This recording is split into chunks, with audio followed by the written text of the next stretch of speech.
Yo YouTube, j'espère que vous allez bien et je vous retrouve aujourd'hui pour une nouvelle vidéo Enthusiast Talk, je sais que ça fait longtemps, et d'ailleurs il sera un peu différent d'habitude. En effet, si vous avez suivi les 6 épisodes précédents, vous savez en fait que je fais un peu le boulot de journaliste, c'est-à-dire que je me renseigne sur tous les leaks et toutes les prochaines sorties qui vont arriver dans les prochaines semaines ou mois. C'est bien sûr quelque chose que je compte continuer dans le futur, mais c'est simplement que ça me demande beaucoup de temps et le temps c'est ce que j'ai le moins en ce moment. Alors donc aujourd'hui j'ai décidé de revoir un peu le modèle en ne choisissant que les marques les plus connues et en ne parlant que des souris. Cela me permettra donc de filtrer pas mal de choses, mais délivrer quand même des infos importantes pour des grosses sorties. Alors commençons tout simplement par parler de Razer, parce qu'en fait il y a eu un leak qui a pop il y a quelques jours. Ce leak concerne leur nouvelle souris, la Cobra, qui semblerait être la version 2023 de leur Viper Mini. Cette Cobra sera disponible en filaire ainsi qu'en sans fil, qui sera elle appelée la Cobra Pro. Ils ont en fait fuité sur Amazon Canada, ce qui a permis de savoir en fait que les dimensions étaient très proches de la Viper Mini, et d'ailleurs la filaire a aussi été listée sur Amazon France, puis retirée ensuite. Et pour leur sortie, elle devrait être prévue pour le 29 juin. Et on a pu voir que cette filaire est vraiment là pour remplacer la Viper Mini, car elle se situera dans la même tranche de prix, donc sûrement sous les 50€.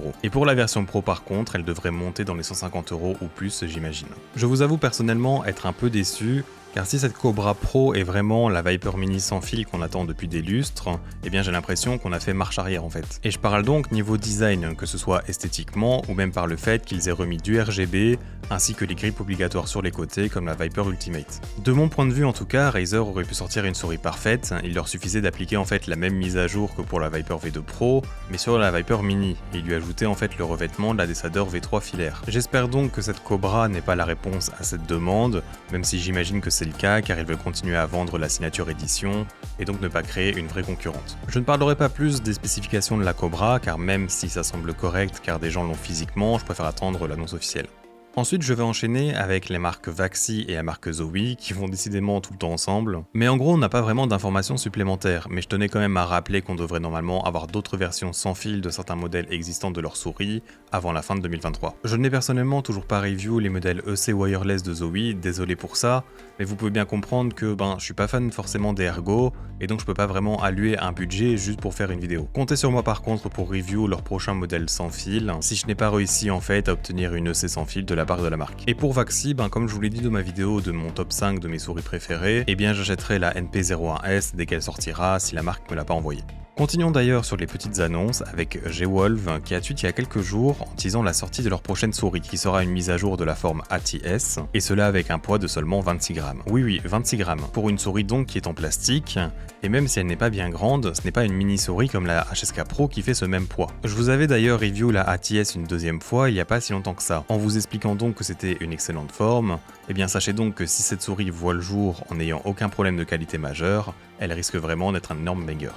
Restons dans les poids plumes d'ailleurs avec les différentes annonces de Finalmos concernant la Ultralight X, dont sa vente devrait débuter le 25 juin à 1h du matin pour nous il me semble. De toute façon il y a un timer sur leur site. La marque a donc sorti quelques vidéos à son propos, et pour rappel il s'agit donc d'une souris ayant la même forme que leur Starlight, mais qui sera en fait composée de fibres de carbone forgées et d'infusion de verre, donc plus en alliage de magnésium comme ils nous l'expliquent dans leur première vidéo. Cela permettra notamment d'avoir un poids extrêmement léger, mais aussi de pouvoir en fait la produire en masse, avec donc on l'espère une meilleure qualité globale que les Starlight. C'est d'ailleurs pour cela que personnellement je suis prêt à reset mon avis à leurs propos et donner une seconde chance avec cette sortie. Dans la seconde vidéo on apprend que 3 tailles seront disponibles, la Cheetah qui correspond à la Starlight Small, puis la Lion à la Medium et dernièrement la Tiger qui sera la large. Une bonne nouvelle pour les grandes mains donc. Et finalement dans la dernière vidéo on nous parle des améliorations faites à la molette ainsi que le passage à l'USB-C. Je vous conseille d'aller voir leurs vidéos sur Twitter, elles sont très bien faites je trouve. Et au passage, pourquoi pas me follow tant que vous y êtes, c'est complètement le genre d'infos en fait que je vais partager.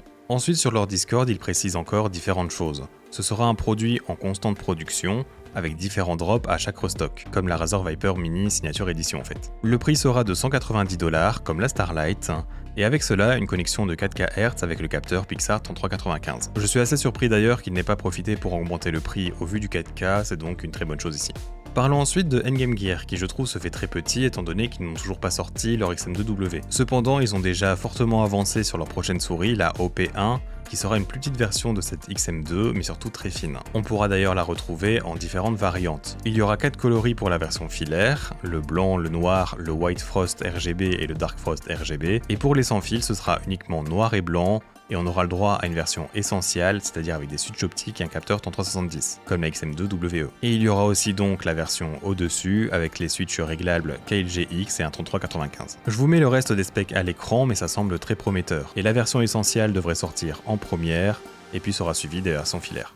Il nous reste maintenant à parler de deux marques qui prévoient du très lourd avec Lamzu et Pulsar. Du côté de Pulsar, c'est pas tout frais comme information étant donné que je n'ai pas fait d'Enthusiast Talk depuis, mais en gros ils ont annoncé toute leur roadmap pour 2023 en vidéo. La première souris qui devrait sortir prochainement est la X-Lite V3, leur modèle Ergo donc, qui n'aura plus de trous, qui sera équipée de switch optique et d'un capteur 3395. Il y aura aussi maintenant une troisième taille disponible avec le modèle large. Ensuite la deuxième est la X2H, qui sera comme une X2 mais avec une bosse plus haute, disponible donc en médium et en mini. Et personnellement, c'est celle-là que j'attends surtout moi. Puis il y aura aussi la X2A, qui aura la même forme que la X2, mais elle sera équipée de boutons latéraux également sur le côté droit, pour les gauchers, ce qui fait d'elle donc une vraie souris ambidextre. Et finalement, ces trois souris auront le droit à une version ES, qui signifie eSport Tournament Edition. Ces modèles auront donc le droit à une connexion sans fil de 4K Hz, mais aussi la possibilité d'avoir du 8K en filaire. Et en plus de ça, un écran OLED sera présent sous la souris, affichant les informations du niveau de batterie, du DPI et du polygon rate. Initialement d'ailleurs cet écran devait être tout en couleur, mais ils ont décidé finalement de le limiter à une seule pour réduire la consommation de batterie. Ces souris sont prévues pour sortir normalement dans le dernier trimestre de 2023.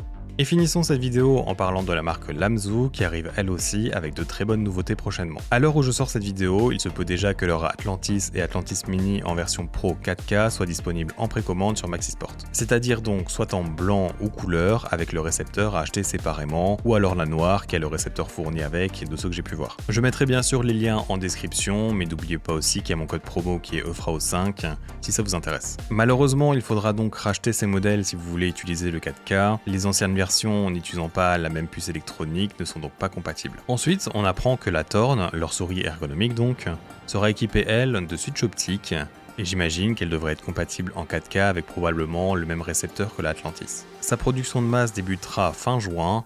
Et niveau taille, ils nous ont montré une vidéo pour montrer que ce sera en fait une souris plutôt grande, plus qu'une Atlantis classique. Et finalement, Lamzu a aussi annoncé une autre souris symétrique, la Maya, qui niveau forme me fait penser un peu à une Vaxi XE mais un peu plus petite. Elle sera donc moins courbée sur les côtés qu'une Atlantis, aura une bosse centrée, et cela pour un poids de seulement 43 grammes. J'ai personnellement vraiment hâte pour celle-là, elle pourrait potentiellement en fait être la forme parfaite pour devenir ma nouvelle souris principale. Et je fais d'ailleurs assez confiance à Lamzu pour savoir que les features seront bonnes également.